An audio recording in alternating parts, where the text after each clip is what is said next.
Yo, Minnesota was promised to us Somalis 3,000 years ago. And if you disagree, you're an anti-Kushite bigot and you need help immediately. Also, if you read Genesis 12:3, it says that those who bless Somalis will be blessed, and those who try to harm them will bring harm upon themselves. I didn't say that. Genesis 12:3. Just saying. That's comedy gold, pure satire, and it's flying right over people's heads. Somali Americans are using the exact same logic that's been used to justify settlements in Palestine. This land was divinely promised thousands of years ago. The brilliance? Watching the same people who defend that reasoning suddenly realize how absurd it sounds when applied to Minnesota. You can't defend religious claims to land in one context and then call it ridiculous in another. That's not principle, that's convenience. And immigration has always worked this way in America. Italian neighborhoods where nobody speaks English, tradition. Chinatowns that keep their culture, heritage. But Somali communities? Suddenly that's refusing to assimilate. It's only a problem when it's Muslims, when it's black immigrants, when it's people who don't fit the narrow definition of what American looks like. This satire is exposing that hypocrisy, and people hate seeing it. But not for long. But not for long. You're not my type, girl. You got the wrong impression. But not for long. Ilhan, not for long.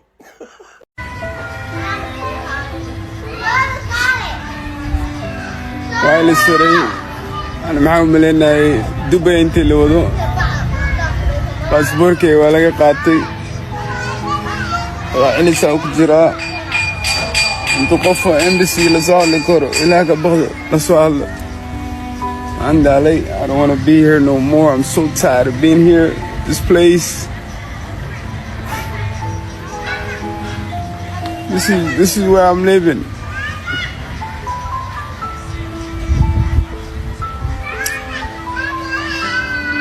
I'm so tired of it. It's just like I want to go back. I don't want to be here no more. I don't cut my hair. I don't shave. I don't do nothing. I just want to go back. I'm not mad at the Somali people. I want y'all to hear me loud and clear. I am not mad at the Somali people in the state of Minnesota. I'm not mad at them. You know why I'm not mad at them? Because what they're doing is what happens when people come together to build an empire. And that's what they have done and are doing. They have created an empire in the state of Minnesota. And they are unified by one ideology, by one politics called Islam. They're not divided by some gender ideology. They're not divided by feminism. They're not divided by some type of queer politics or anything like that. They're not divided by liberalism.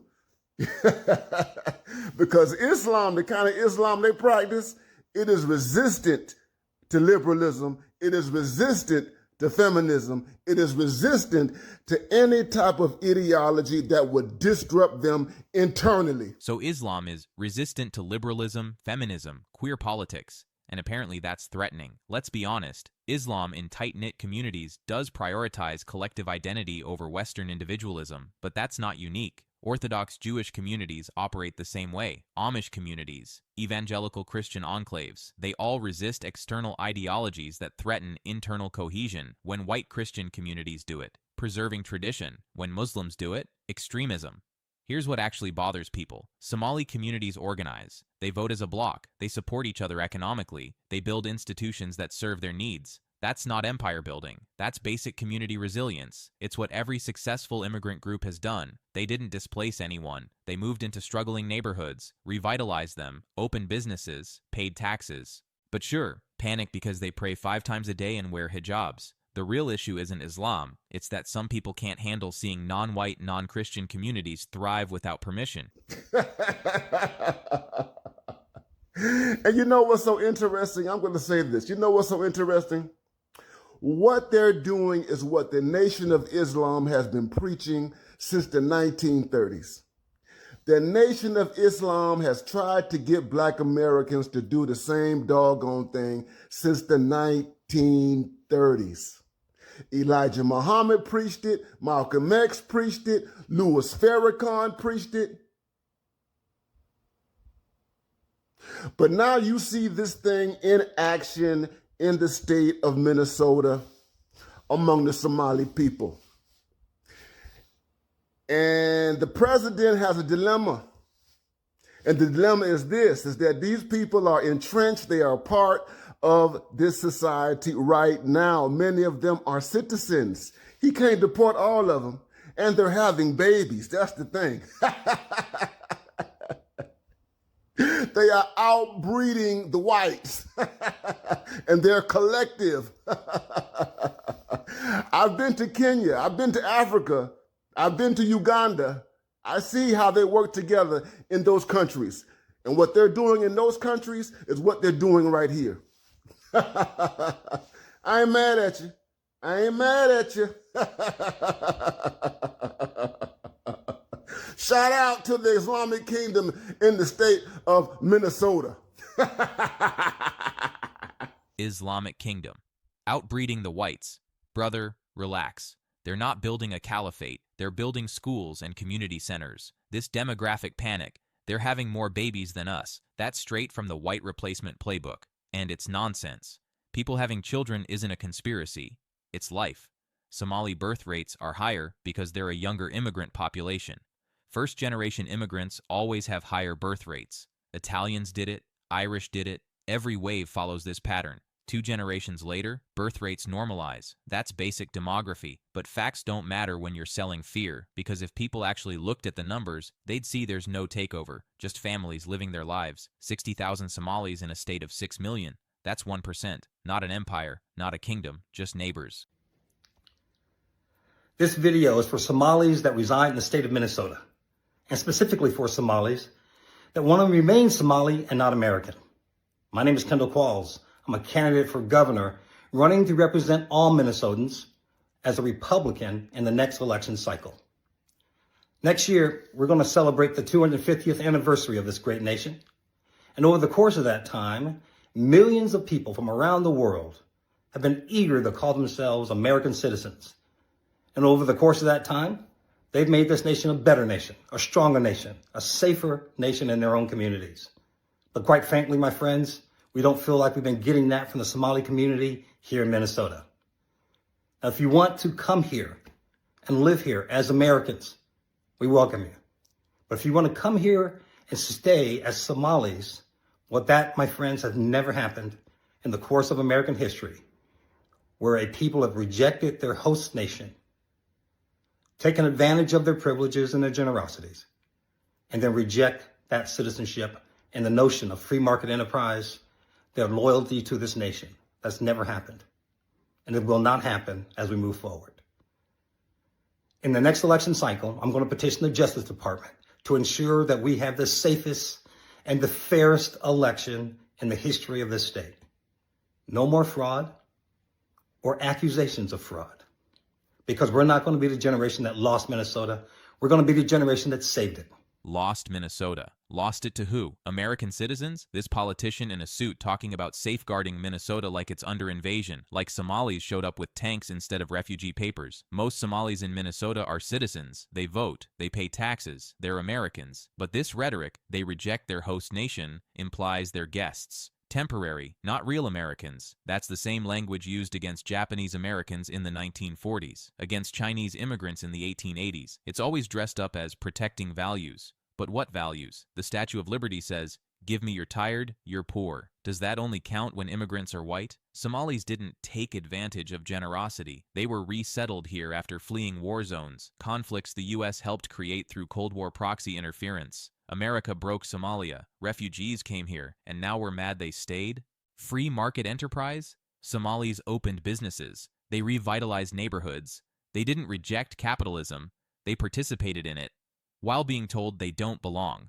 When politicians talk about election integrity in Somali neighborhoods, what they mean is voter suppression, because Somalis don't vote the way they want. That's not patriotism, that's intimidation. Somalians are amazing, wallah, whether it's here or in America. So after Trump said what Trump said, Somalians were making videos online saying that Minnesota was promised to them 3,000 years ago. I absolutely love the way Somalis are mocking the US and their racism. Also, they're mocking Zionism by saying that Minnesota was promised them 3,000 years ago. And I'm like, that's hilarious. Also, the conservatives would probably take this seriously. And I think they already did. I'm pretty sure I saw a post the other day that I didn't understand. I didn't know what was going on. And it said that the Somalis are invading Minnesota. And I'm like, what? I just skipped past it because I skip past things that are ridiculous, right? But now I get it. Now I get it. Like, they're posting videos saying things like that, or talking about how they were promised Minnesota. And I'm like, that's hilarious. Yeah, I guess fight fire with fire. Like, try and prove just how ridiculous Zionism sounds from an outside perspective. This is where the satire hits perfectly. Somalis are taking promised land rhetoric and flipping it back, and it's brilliant. For years, we've been told it's reasonable to claim land based on 3,000-year-old religious texts, that displacing people is justified because God promised it. But when Somalis joke that Minnesota was promised to them 3,000 years ago, suddenly it's absurd. Suddenly people realize how ridiculous the logic is. That's what good satire does. It forces you to see the double standard, and the fact that people are taking this seriously, that they're actually responding like it's a real claim, that's the entire point. They've defended the same logic for decades in one context, but can't see it when applied elsewhere. It's like holding up a mirror and watching half the country go, wait, do I actually look like that? Yes, you do. You can't claim to support religious freedom while freaking out when Muslims exercise it. Either everyone gets to claim divine inheritance, or no one does. And if we're going by who was here first, Native Americans would like several words. And I guess it's 12 o'clock. I live in Minneapolis. I've had Somali doctors, nurses, servers, Uber drivers. There are students here. I've shopped next to Somali families at the Mall of America. There's an indoor soccer place near me where Somalis frequently play while their partners and their kids sit at tables and do homework, or read a book, or look at TikTok. There are about 60,000 Somalis in the state of Minnesota out of 6 million people, and about 500 of them are under temporary protected status. The rest are legalized residents or naturalized citizens. There are not roaming gangs of Somalis on the streets. There's not a Somali takeover, and 80% of crime here is not caused by Somalis. Shame on Tom Emmer for telling such a dangerous lie, and shame on President Trump for using the alleged actions of a small number of people to demonize an entire group of my fellow Minnesotans. A lot of Somalis don't know this, but the name Minnesota actually stems from two Somali words. One being Minan, which comes from the southern dialect of Somalia, which means home. And the second is Sota, which is like Sota, there she is. Home, there she is, Minnesota. So technically, we actually are the natives here. Those who bless the Somalis will be blessed, and those who curse the Somalis will be cursed, according to Genesis 42.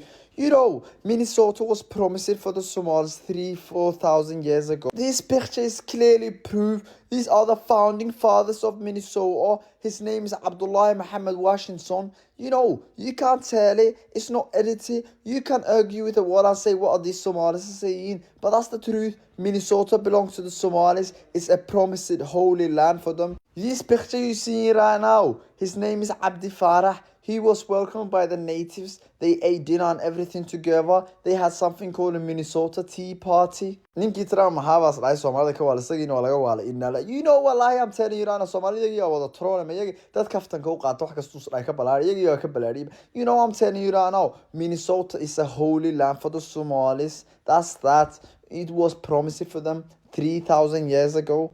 This message is to any Somali who's doubting the fact that they deserve to live in Minnesota due to recent backlash from President Donald Trump. Minnesota was promised to us 3,000 years ago.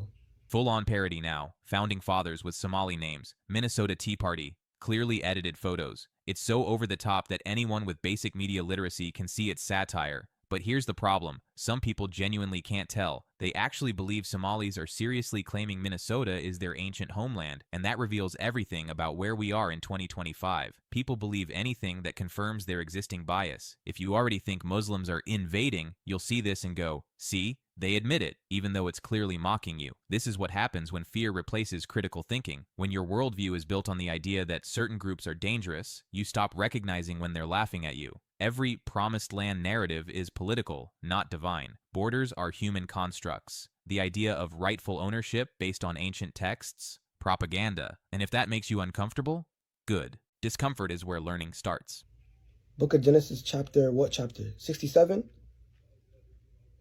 Those who bless Somalis will be blessed, and those who curse us shall be cursed? Come on, bro. It's not a coincidence. I'm from Toronto. I'm a Toronto Somali. But because of this backlash, it has made me come to the decision that I will be taking my birthright trip to Minnesota in these upcoming months. And I urge any Somali living outside of Minnesota, if it's Canada, London, flipping Sweden, Australia, I don't know where you're from, even the one in Somalia. This has been promised to you from 3,000 years, bro. Come. I mean, I didn't go yet, but go. I'm going. Y'all go too. What's up with y'all? Come on. I am Minnesotan. I have been a Minnesotan pretty much my entire life. And never once, not ever, has a Somalian made me feel like I'm in danger. I'm at risk. Never once have I felt like they're taking my jobs. Never once have I felt like my children are at risk. In fact, it's always been the complete opposite. They've been warm, they've been welcoming.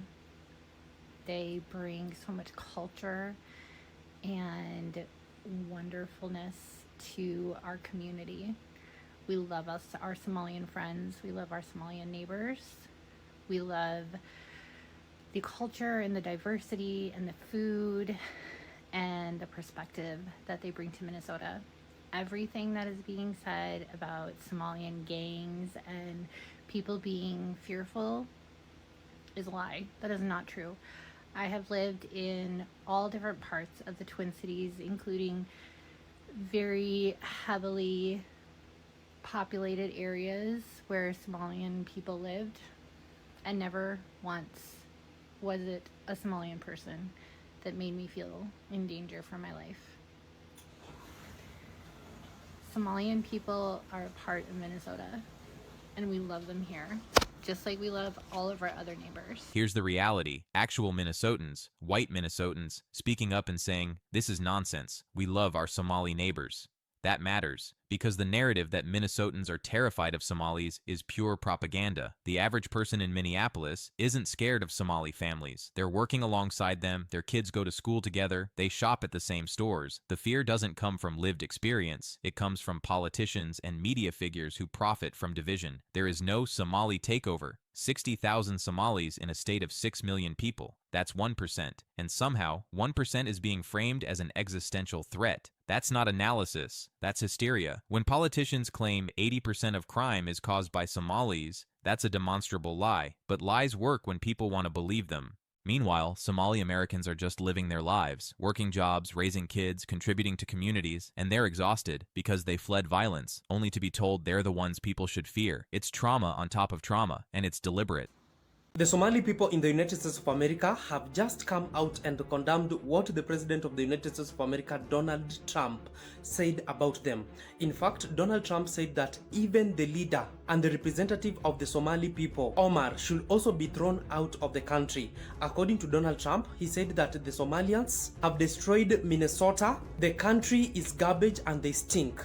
But they have come out and they have said that they are resilient, the people of Minnesota love them, and they are not going to leave the United States of America. The Somali people living in the United States of America are also saying that his sentiments are now sending fear to the people of Somali living in the United States of America. Many of them are also claiming the United States of America for what has been happening in Somali, because for the last few years, the United States of America has been bombing Somali for a very long time, including this government that is present now and also the government of Biden. The United States of America president said that there is a reason as to why Somali is uninhabitable. Thousands of residents many of them U.S. citizens that live in my community are having a real fear because of what his comments made and what the threats that is coming from the federal government. The fear is not abstract. It's felt at home, in school, and in the community. And I think even my own daughters, who are 100% American, are asking why their community is being singled out. You know, no child should feel unsafe because of their skin of their color or their religion or what the language of their grandparents spoke. So I'm telling my community members to carry their passport around because ICE came to our community and are actually right now in the community profiling people and stopping people in the streets. So people because they look like include, Somali. so your friends, the people who voted for you, your family, you're afraid of getting arrested by ICE agents, not because you've done something wrong, but because of how you look, because of the color of your skin, even if you're American citizens. Yes, that's exactly what's happening right now in the streets of Minneapolis. This is the real consequence, not the jokes, not the satire. This, American citizens being told to carry their passports because ICE is profiling people in Minneapolis. Let that sink in. American citizens having to prove their citizenship based on how they look. That's not border security. That's racial profiling. That's what authoritarian regimes do. Parents explaining to their American-born children why they're being targeted. That's a failure of everything America claims to stand for. This isn't about legal versus illegal immigration. Most Somalis in Minnesota are legal residents or naturalized citizens. This is about ethnicity, about religion, about who gets to be seen as American and who will always be foreign. When sitting members of Congress are told they should be thrown out, what message does that send? It says no matter how much you contribute, no matter how integrated you are, no matter how American you become, if you're Muslim, if you're black, if you're an immigrant, you'll never truly belong. That's not making anything great. That's making America hostile. And the real disorder? It's coming from federal agents stopping people on the street demanding papers based on appearance. That's not safety. That's state-sponsored intimidation. What I want people to know about Somali Americans is that in Minnesota especially, Minnesota is the state we chose. Most of us were settled elsewhere in the United States when we first came. I started out in Arlington, Virginia. My family chose to move to Minnesota to have our lives there, to have our children there for me and my siblings. And we love our neighbors. We love being Minnesotans. We love being Americans. And lastly, I mean, Minnesota is the kind of place that doesn't just welcome refugees, it sends one to Congress. And so they are incredible people who are very generous with their time and resources in making sure that you are a welcomed neighbor. Y'all, not only is Minnesota promised to us 3,000 years ago, but Ohio was promised to us 3,000 years ago. San Diego was promised to us 3,000 years ago.